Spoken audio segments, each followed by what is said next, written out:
नमस्कार दोस्तों।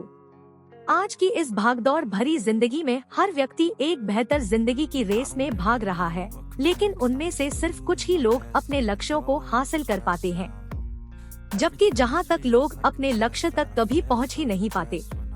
हम जब भी अपने लक्ष्य की ओर अपना कदम बढ़ाते हैं, तो हमारे मन में तरह तरह के विचार उठने लगते हैं, जैसे मैं इसे हासिल कर पाऊंगा या नहीं, अरे इसमें तो बहुत समय लगेगा, लेकिन मेरे पास तो इतना समय ही नहीं है, अगर मैं असफल हो गया तो लोग क्या कहेंगे, वगैरह वगैरह।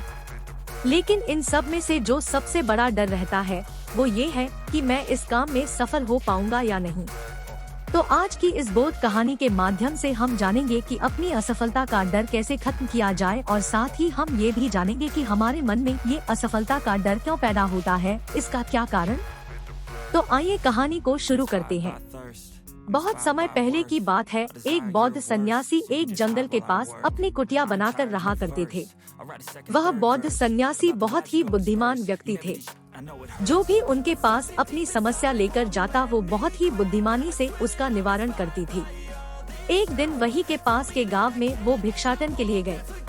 जब वो भिक्षा मांगकर वापस लौट रहे थे तो रास्ते में उन्हें एक युवा व्यक्ति ने रोक लिया और कहा, मैंने सुना है आप किसी भी समस्या को बड़ी बुद्धिमानी से सुलझा दी थी। हालांकि मुझे तो जरा भी विश्वास नहीं है कि आप मेरी इस जटिल समस्या को सुलझा पाएंगे, लेकिन मैंने लोगों से आपकी बुद्धिमानी के बहुत से किस्से सुन रखे हैं, इसलिए मैं आपसे एक बात जानना चाहता हूँ। हमें किसी भी काम में असफलता की घबराहट क्यों होती है, और हम अपने किसी भी लक्ष्य को असफलता की घबराहट के बिना कैसे प्राप्त कर सकते हैं। युवा व्यक्ति का यह पर सुनकर बौद्ध सन्यासी मुस्कुराए और बोले, मैं तुम्हारे इस प्रश्न का उत्तर जरूर दूंगा और इसके बाद से तुम्हारी सारी घबराहट भी खत्म हो जाएगी, लेकिन उससे पहले तुम्हें मेरे साथ मेरी कुटिया तक चलना होगा। वह युवा लड़का उस सन्यासी की बुद्धिमत्ता को परखना चाहता था, इसलिए वह कुटिया जाने के लिए तैयार हो गया। इसके बाद वह बौद्ध सन्यासी उस लड़की को अपने जंगल के पास बनी कुटिया में ले गया, लेकिन तब तक साफ हो चुकी थी। इस युवक भोजन करके सो गए। अगले दिन जब उठे तो बौद्ध सन्यासी ने उस लड़की से कहा, चलो आज मैं तुम्हें जंगल की सैर कराकर लाता। वह दोनों जंगल की तरफ निकल पड़े। कुछ देर बाद बौद्ध सन्यासी ने उस लड़की को एक गुफा दिखाया और कहा, चलो मैं तुम्हें उस गुफा की सैर कराता हूँ। लड़की ने कहा, हाँ चलिए, मेरी भी जंगल की गुफा देखने की काफी दिनों से इच्छा थी। इसके बाद वो दोनों गुफा के अंदर चले गए। गुफा के अंदर काफी अंधेरा था, लेकिन थोड़ी देर बाद बौद्ध सन्यासी चुपके से गुफा से बाहर निकल आए और उस गुफा के द्वार को बाहर से बंद कर दिया। उस लड़के ने गुफा के भीतर से बहुत आवाज दी कि मुनिवर कहाँ चले गए, मुझे जवाब क्यों नहीं दे रहे।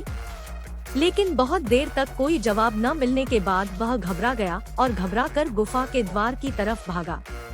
जैसे ही वह गुफा के प्रवेश द्वार पर पहुंचा, वह हैरान हो गया। यहाँ तो किसी ने गुफा के द्वार को बंद कर दिया था। वह सोचने लगा, अब मैं बाहर कैसे निकलूंगा। अब वह अकेले उस अंधेरी गुफा में काफी बहरी और परेशान हो गया। वह सोचने लगा, कहीं उस सन्यासी ने मुझे मारने की योजना तो नहीं बनाई थी। अब वह गुफा में इधर उधर घूमकर बाहर निकलने का रास्ता ढूंढने लगा। वह गुफा में काफी देर तक इधर उधर भटकता रहा, लेकिन उसे बाहर निकलने का कोई रास्ता नहीं मिला। अब उसे जोरों की प्यास और भूख भी लग रही थी, इसलिए वह शांत होकर एक जगह बैठ गया। तभी उसे एक सुरंग से सूर्य की रोशनी दिखाई दी, पर उस रोशनी से आने वाली सुरंग तक पहुंचना भौतिक कठिन था, क्योंकि चारों तरफ बस अंधेरा ही अंधेरा था और वह सुरंग भी काफी ऊंचाई पर था। फिर भी वह तुरंत उठा और अपनी सारी भूख प्यास को भूलकर अपना सारा ध्यान उस गुफा से बाहर निकलने पर लगा दिया। काफी मेहनत और प्रयास करने के बाद रोशनी आने वाली सुरंग तक पहुंच गई और कुछ दूर तक उस सुरंग में ही चढ़ता गया। तभी अचानक वह सन्यासी हाथ आगे बढ़ता हुआ दिखाई दिया। वह लड़का झट से उस सन्यासी का हाथ पकड़कर बाहर आ गया और बाहर निकलते ही उस सन्यासी को गुस्से से चिल्लाकर कहा, मुनिवर आप पागलों हैं, आप मुझे इस अंधेरी गुफा में अकेली छोड़कर भागे। आपको पता है मैं कितना भयभीत हो गया था और मुझे कितनी जोरों से प्यास लगी है। उस सन्यासी ने मुस्कुराते हुए उसे पानी दिया और कहा, अब मेरी बातों को ध्यान से सुनना। तुम इस गुफा के बाहर सिर्फ 2 कारणों की वजह से निकल पाए जिसने तुम्हें इस गुफा से बाहर निकलने के लिए मजबूर किया। पहला कारण क्योंकि तुम्हें जोरों की प्यास, भूख लगी थी, और दूसरा कारण तुम्हें वहाँ घुटन महसूस हो रही थी क्योंकि तुम्हें मित्रों और परिवार वालों के साथ रहने की आदत पड़ चुकी है। अब मैं तुम्हें 2 मुख्य कारण बताता हूँ जिसकी वजह से तुम इस गुफा से बाहर निकल पाए। पहला कारण, तुम्हारे साथ वहाँ या कहने के लिए लोग नहीं थे। कितने अंधेरे में इतनी ऊंचाई पर तुम उस सुरंग तक कैसे पहुँच पाएंगे? यह तो असंभव है। और दूसरा कारण, वहाँ ही कहने के लिए भी लोग नहीं थे कि चलो कोई दूसरा रास्ता देखते, इनसे भी आसान रास्ता मिल जाएगा और हम बहुत आसानी से इस गुफा से बाहर निकल जाएंगे। सफलता प्राप्त करने का नियम भी कुछ ऐसा ही है। यह तो मैंने तुम्हें सफलता कैसे प्राप्त करे इसकी एक छोटी सी दुनिया बनाकर दिखाई है, पर वास्तविक दुनिया इससे अधिक जटिल होती है। वहाँ हमें सलाह देने के लिए बहुत से फालतू लोग मिल जाते हैं जो खुद तो कुछ नहीं कर पाएंगे, लेकिन हमें ज्ञान देंगे कि यह मत करो, यह बहुत कठिन है, यह तुमसे न हो पाएगा, इससे अच्छा तो तुम वह काम कर लो, उसमें तुम्हें निश्चित रूप से सफलता मिल जाएगी। ऐसे ही वह हमारे दिमाग को भटका कर चले जाते और हमें खुद पर संदेह होने लगता है। सफलता न मिलने का एक बड़ा कारण ये भी है कि सफलता प्राप्त करने की प्रक्रिया बहुत लंबी होती है, और यहाँ जब हमारा मन घंटों घंटों में बदल जाता है तो फिर लक्ष्य प्राप्ति के महीनों और सालों के प्रयास में हमारा मन क्यों नहीं बदलेगा? हमारा मन बदल ही जाता है। हम उस रास्ते को छोड़कर अलग अलग रास्ते अपनाने लगते हैं।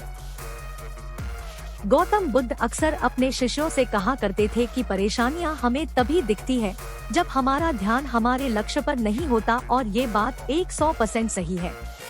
जैसे जब एक तीरंदाज तीर मारने वाला होता है तो वह अपनी एक आँख को बंद कर लेता है और दूसरी आँख से सिर्फ लक्ष्य को देखता है, तब जाकर वह अपने लक्ष्य को भेद पाता है। ठीक इसी प्रकार हमें असफलता का डर तभी लगता है जब हमारा ध्यान अपने लक्ष्य पर न होकर रास्ते पर आने वाली कठिनाइयों पर होता है। तुम भी इस गुफा से बाहर इसलिए निकल पाए क्योंकि तुम्हें गुफा के अंदर सुरंग से आने वाली रोशनी के अलावा और कुछ नहीं दिखाई पड़ रहा था। अगर इस गुफा के अंदर प्रकाश होता तो तुम वहाँ की बड़े बड़े गड्ढे और कीड़े मकोड़ों को देखकर डर जाते और वहीं भटकते रह जाते। इसलिए अपना सारा ध्यान केवल अपने लक्ष्य पर टिकाए रखो और आसपास क्या हो रहा है, लोग क्या बोल रहे हैं, उस पर ध्यान देना बंद कर दो। तुम्हारे मित्र और रिश्तेदार क्या कर रहे हैं, उन्हें सफलता मिली कि नहीं, यह सब देखना बंद कर दो और केवल खुद के काम पर ध्यान दो। फिर देखना कि जब तुम्हारा समय आएगा तो लोग खड़े होकर तुम्हारे लिए तालियां बजाएं।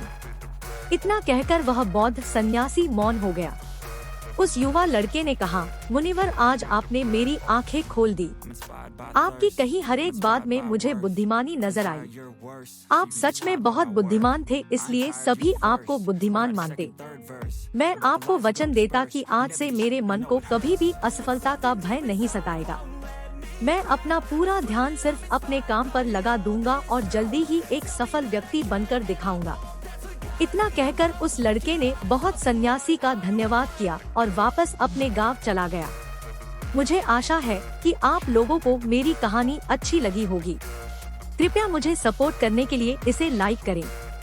मैं कल फिर आप लोगों से मिलूंगा एक और नई कहानी के साथ। तब तक खुश रहो।